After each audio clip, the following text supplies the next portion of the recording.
O Senhor esteja convosco, Ele está no meio de nós. Proclamação do Evangelho de Jesus Cristo, segundo João. Glória a vós, Senhor. Naquele tempo, disse Jesus aos seus discípulos: Este é o meu mandamento. Amai-vos uns aos outros, assim como eu vos amei. Ninguém tem amor maior do que aquele que dá a sua vida pelos amigos.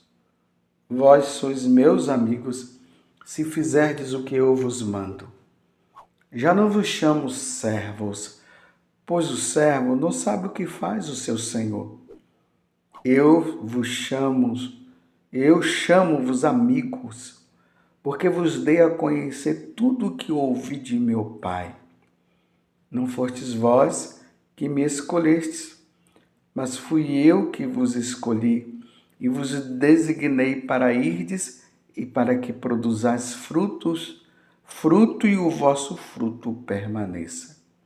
O que então pedirdes ao Pai em meu nome, Ele vô-lo concederá. Isto é o que vos ordeno: amai-vos uns aos outros.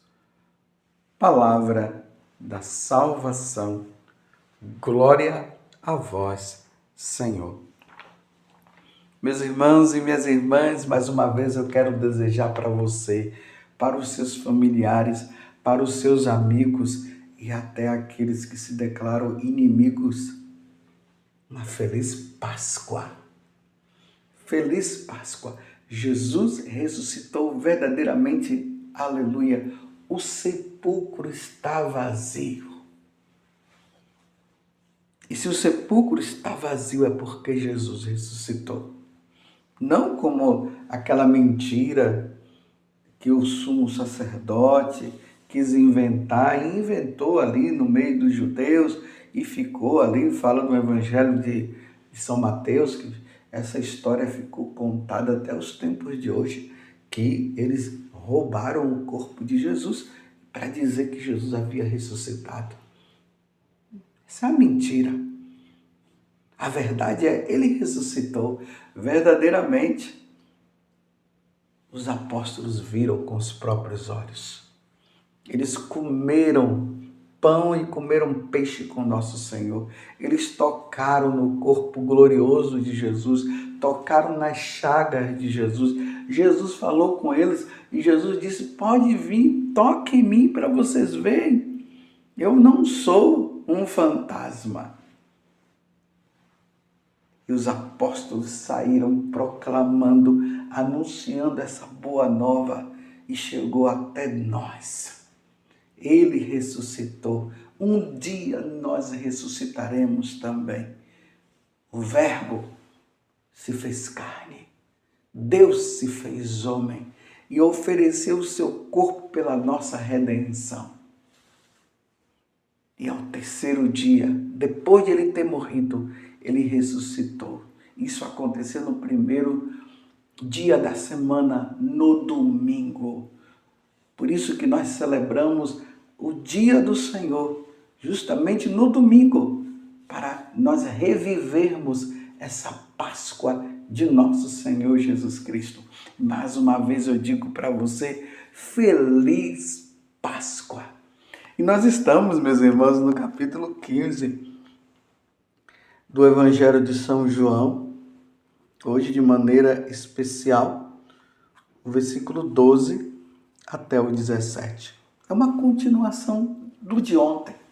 Vocês se lembram que ontem Jesus nos dizia e deixava claro para nós, ele dizia assim: como o Pai me amou, assim também eu vos amei? E eu dizia o que para vocês? O amor perfeito. Deus nos ama com perfeição. E da mesma forma, melhor dizendo, assim como o Pai ama o Filho ama o Pai, o Espírito Santo ama o Pai, o Espírito Santo ama o Filho.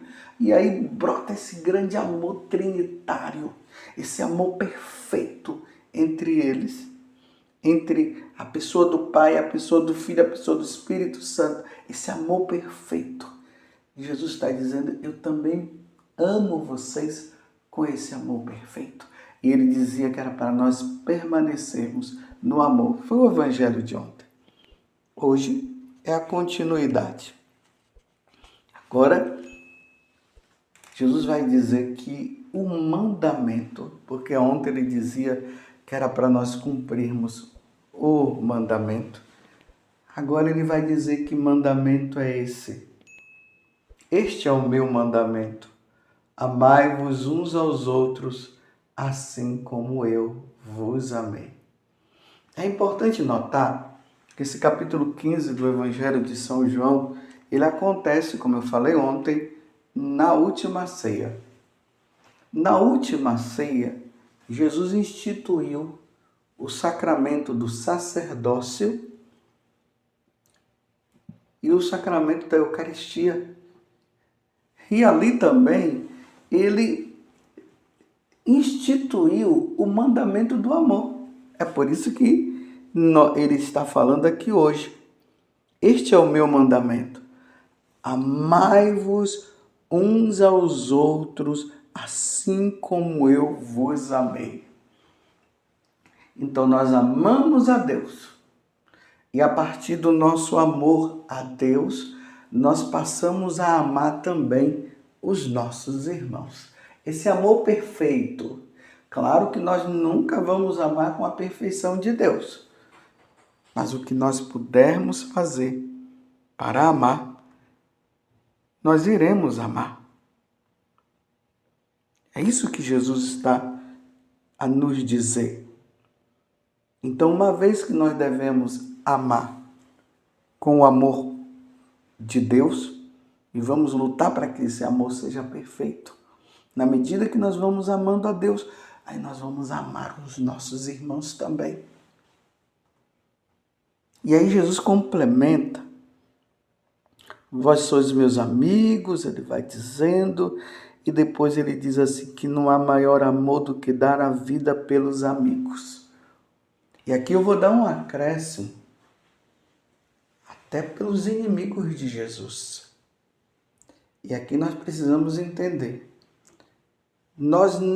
Para Deus, Deus nos ama com amor infinito, e para nós, e Ele para nós será sempre, nós seremos sempre amigos para Ele, mesmo que nós sejamos inimigos dEle, mesmo que nós não queiramos saber dEle, Jesus vai sempre, a Trindade vai sempre nos amar. E nunca vai nos ter como inimigos. Você está entendendo? Agora, nós aqui nos tornamos inimigos dele. Então, ele dá a vida por nós, que para ele, para Deus, nós somos amigos. E muitos de nós nos tornamos inimigos dele, porque nós não queremos saber. Então ele vai morrer por nós. Você está entendendo? Então ele dá a vida. No sacrifício da missa, nós temos ali o crucifixo que fica bem na nossa frente quando nós estamos celebrando o santo sacrifício de nosso Senhor Jesus Cristo.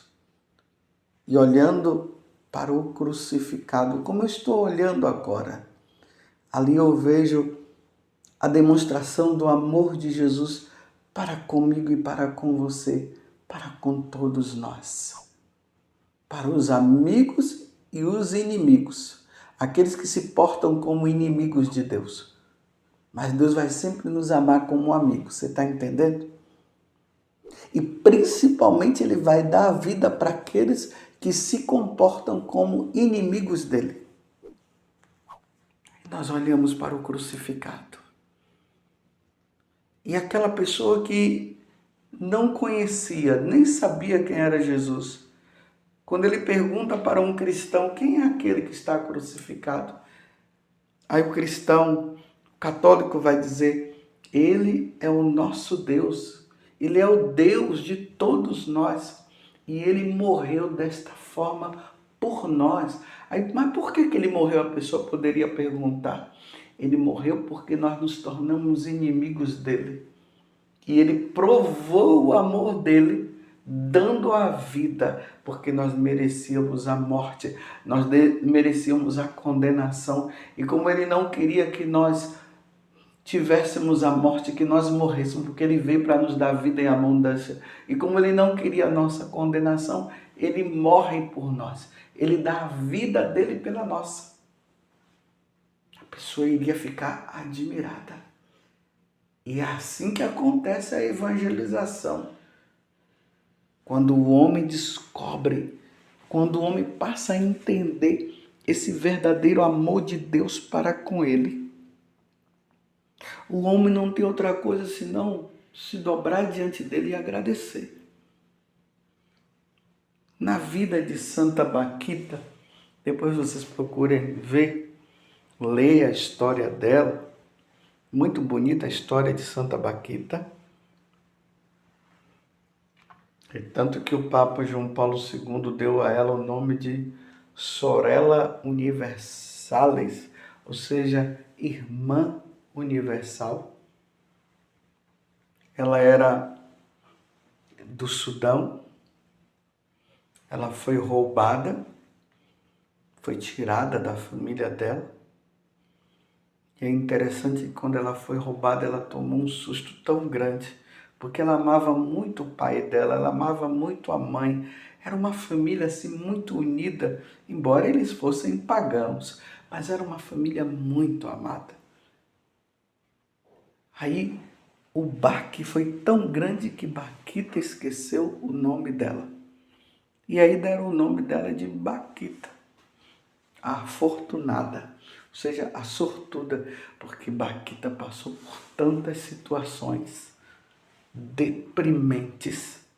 A única coisa que não fizeram nela foi tocar no corpo dela, a nível de, na questão da virgindade dela, ela foi intocável, mas ela apanhou daqueles homens e tudo mais.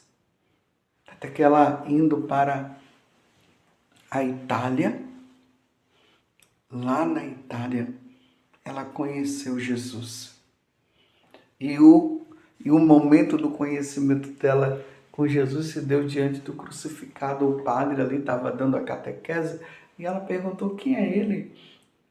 Aí o padre disse: ele é Jesus. Ele morreu como um escravo e ela tinha sido escrava. E ela se admirou, sabendo que Deus havia sofrido como ela havia sofrido. E ela se admira e a partir daquele momento ela quis ser batizada, porque ela viu tanto amor expresso em Jesus Cristo. Tanto que ela dizia o seguinte, que se para os patrões desse mundo ela fazia tudo por eles, então agora ela tinha Jesus como o patrão por excelência. E esse patrão por excelência, ela ia fazer tudo por amor a ele. Mas aqui eu queria destacar que quando Baquita ela vê Jesus, o crucificado, ela vê o quanto que ele amou. No batismo dela, ela passou por uma experiência de amor profundo muito grande. Foi vendo o amor. Ela viu a expressão do amor. Jesus dando a vida por Baquita. Jesus dando a vida por mim. Jesus dando a vida por você. E aí ele fala que é assim que nós devemos amar. Dando a vida pelo outro. Pelo irmão. E até mesmo pelos inimigos, se for possível. Se for possível, não, é dar a vida para os inimigos. A maior prova de amor que nós podemos dar para Deus é essa. É rezar pelos inimigos, como Ele mesmo pediu. Aquelas pessoas que nos fizeram o mal. Você está entendendo? Viver a Páscoa é viver isso. É viver o perdão. É viver o amor de Deus.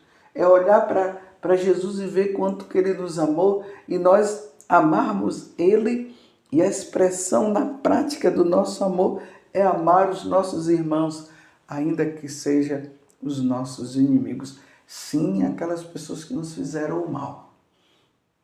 Devemos amar. E pedir a Deus pela conversão dela, para que ela possa se salvar e, se salvando, ela possa um dia estar no céu conosco. Se lembra de Santa Maria Gorete, que foi violentada por aquele rapaz? Não tem como não lembrar deste momento, né? E aí ele tentou de tudo violentá-la, mas não conseguiu. Então ele pegou um punhal e começou a enfiar nela. Maria Gorete começou a entrar em agonia. Antes ela gritou, o pessoal veio, pegaram o rapaz. E aí, na hora que ela estava morrendo, o sacerdote veio para dar unção dos enfermos para ela e atender a confissão dela, a última confissão de Maria Gorete. E o sacerdote disse: Maria Gorete, você perdoa o rapaz que fez tudo isso para com você? Você perdoa o Alexandre por tudo que fez? Ela disse: não só o perdoo, mas eu quero que ele esteja no céu comigo. Você entendeu o que é dar a vida pelos amigos e pelos inimigos? Não tem como uma pessoa dessa ficar sem a santificação. Não tem como uma pessoa dessa não ganhar o céu. Não tem como uma pessoa dessa a igreja não canonizar. Aí a igreja canoniza e coloca como exemplo. Olha, essa mulher, essa moça, foi violentada por um rapaz. E ela, no extremo de amor para com Jesus Cristo, sabendo do amor de Jesus para com ela, ela amou o homem que a violentou. E nos últimos momentos da vida ela diz: eu o perdoo sim, e quero que ele esteja comigo no céu. A mesma coisa o diácono Estevão, na hora que os homens estavam apedrejando ele estava tomado do amor de Deus, porque ele compreendeu o amor de Deus para com ele. Na hora que os homens estavam apedrejando, Estevão viu Jesus sentado à direita do Pai na glória. Mas antes, Estevão já tinha falado para aqueles homens quem era Jesus. Jesus tinha sido aquele que havia morrido na cruz por amor a nós. Ele, sendo Deus, morreu por cada um de nós. E quando aqueles homens começaram a apedrejá-lo, porque dizia que ele estava falando blasfêmia, ele olha para Jesus e diz: Jesus, não impute esse pecado, o pecado deles, de estarem jogando pedra, de estarem jogando ódio nele, de estarem matando ele. Não leve em conta esse pecado. Perdoa o Senhor. Lembrando do que Jesus fez na cruz, quando Jesus nos perdoou também. E aí Estevão diz: em tuas mãos eu entrego o meu espírito. Foi para o céu. Só entra no céu quem ama, meus irmãos. Quem tem ódio no coração não entra no céu, não. Então vamos pedir a Deus hoje a graça, onde Ele expressa o mandamento do amor, institui o mandamento do amor. Vamos pedir a nosso Senhor Jesus Cristo que nós possamos amar também. Amar como Jesus amou. Lembro da música do Padre Zezinho que diz assim: amar como Jesus amou. Amemos, meus irmãos, como Jesus nos amou. Louvado seja nosso Senhor Jesus Cristo, para sempre seja louvado, e a sua mãe Maria Santíssima. Feliz Páscoa no amor.